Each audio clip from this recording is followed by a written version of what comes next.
And the person who has brought us together for this fight of all fights is our friend, Governor Gavin Newsom.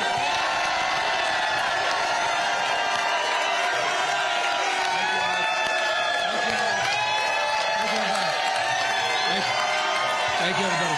Thank you guys for being here.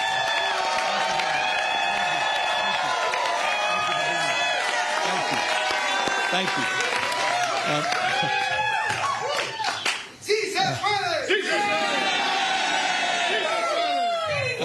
When we fight, we win.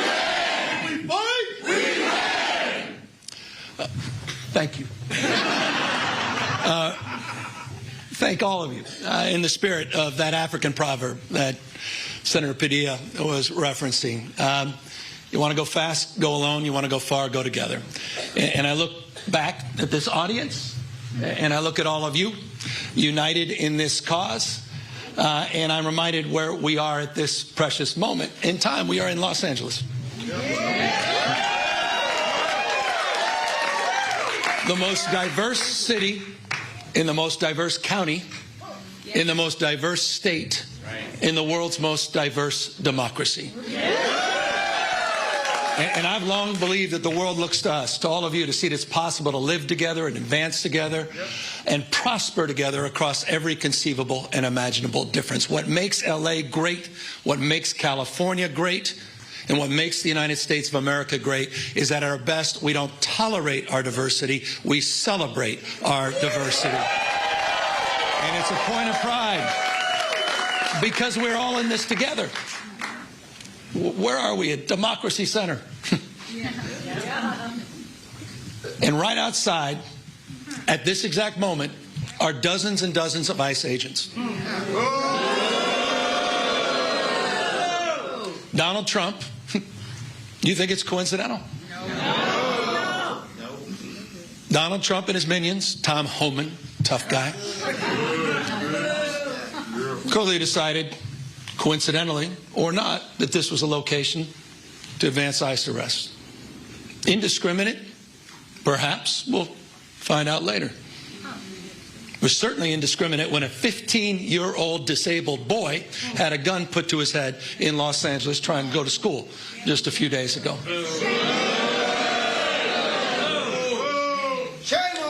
I met with it. I don't need to belabor this, except I want to level set. People are scared. People are fearful. You had a United States Senator that was thrown down to the ground in a federal building. Alex Padilla. J.D. Vance's name is Alex Padilla, not Jose Padilla. That's the Vice President of the United States. It's another museum not so far away from us. Talks about those 53 days. Some of you know what I'm referring to. Wake up, America. This is a serious moment. Wake up to what's going on. Wake up to the fear, the anxiety. Wake up to what's happening, not just here in Los Angeles, where we saw our streets militarized. We saw our due process rights thrown out the window. You heard the word disappeared. I was with a 12-year-old boy born in Oxnard, California, whose mother and father were disappeared. 20 years going to the same packing facility every single day. He didn't even know how to get back into his own home, into his own house. Had no brothers and sisters. He has now disappeared in an attempt to find his parents. That's Trump's America. That's the moment we're living in. So these are sober times. And so I'm deeply grateful to all of you for standing up and for being here today. I'm grateful for all the elected officials that are here, members of Congress, not just our 2 U.S. senators, to members of the California legislature for having the courage of their convictions, for standing tall and standing firm, to recognize today is Liberation Day in the state of California. And as Senator Schiff said, Donald Trump, you have poked the bear, and we will punch back. Here's the good thing about California, folks. We're the size of 21 state populations combined. We're the 4th largest economy in the world. We're not a small, isolated state. I know they say don't mess with. Texas. Well, don't mess with the great Golden State. And so we're here with our state of mind, with the clarity of our purpose and conviction, to recognize that we need to reconcile the world we're living in. We do have agency. We're not bystanders in this world. We can shape the future, and that's what we intend to do today. We're here because Donald Trump, on January 6th, tried to light democracy on fire, tried to wreck this country, tried to steal an election, as Alex just said, by trying to dial in for 11, almost 12,000 votes. And here we are, in open and plain sight, before one vote is cast in the 2026 midterm election. And here he is once again trying to rig the system. He doesn't play by a different set of rules. He doesn't believe in the rules. And as a consequence, we need to disabuse ourselves of the way things have been done. It's not good enough to just hold hands, have a candlelight vigil, and talk about the way the world should be. We have got to recognize the cards that have been dealt. And we have got to meet fire with fire. And we've got to be held to a higher level of accountability. So that's what this is about. It's not complicated. We're doing this in reaction to a president of the United States that called a sitting governor of the state of Texas and said, "Find me 5 seats." We're doing it in reaction to that act. We're doing it mindful of our higher angels and better angels. We're doing it mindful that we want to model better behavior, as we've been doing for 15 years in the state of California with our independent redistricting commission. But we cannot unilaterally disarm. We can't stand back and watch this democracy disappear. We can't stand back and watch this democracy disappear district by district all across this country, not just in Texas, but in Missouri, where J.D. Vance went just a week ago, in Indiana, in places like Ohio, in places like Florida. We need to stand up, not just California. Other blue states need to stand up. We need to be firm in our resolve. We need to push back. So we're here in that light. And I'm grateful to have remarkable partners in the legislature.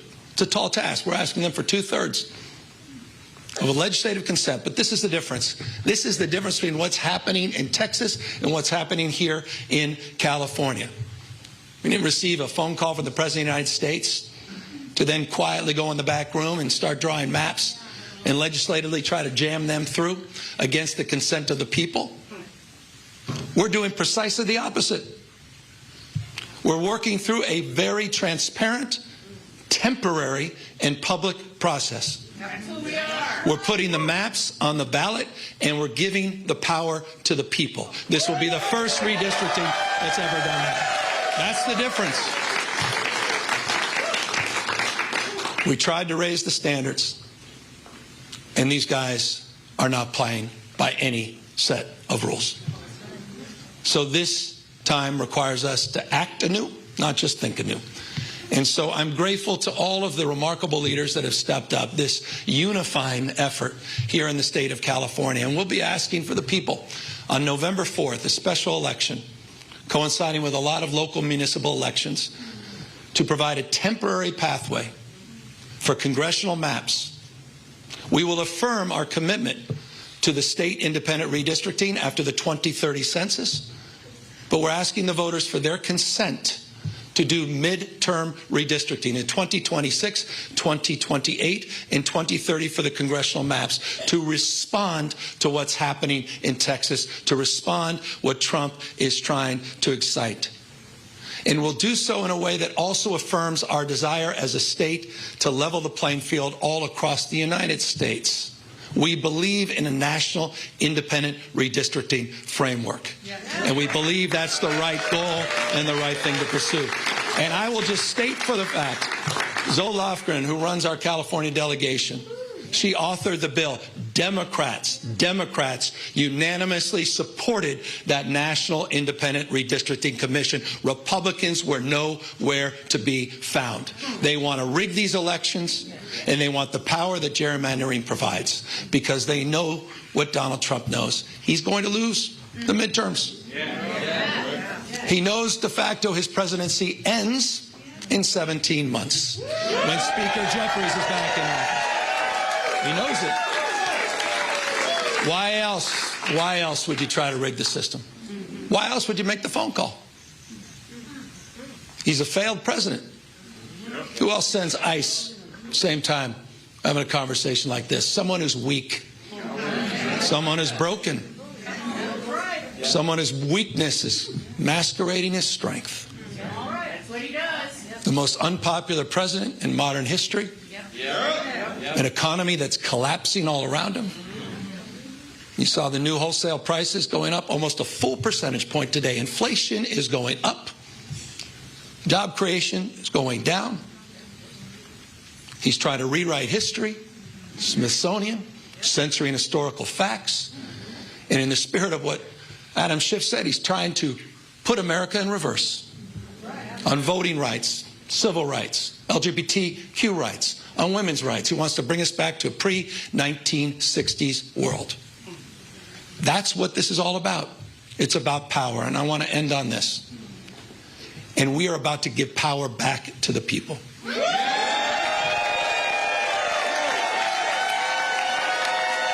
You have, on November 4th in California, you have the power to stand up to Trump. You have the power to declare that you support a system that is not rigged. You have the power on November 4th to stand up for people that are being bullied. You have the power to stand up for people that are being intimidated. You have the power to stand up to the rule of law. We're giving the people of this state the power to save democracy, not just in California, but all across the United States of America. I hope we are waking up to this reality. Wake up, America. Wake up to what Donald Trump is doing. Wake up to his assault. Wake up. Wake up to the assault on institutions and knowledge and history. Wake up to his war on science and public health. In his war against the American people. This is a guy who lays claim to want to get a Nobel Prize, sitting there and bending his knee to Mr. Putin. You have the power to straighten this out. And so I want to again just thank everybody for exercising not just their formal authority, yes, that's what we're doing, but also sharing their moral authority at this moment. I want to thank everybody for being here today, for being here tomorrow, and most importantly, we're counting on all of you on November 4th to be there for each other, to win this election and stand up for our democracy. Thank you all very, very much. Thank you.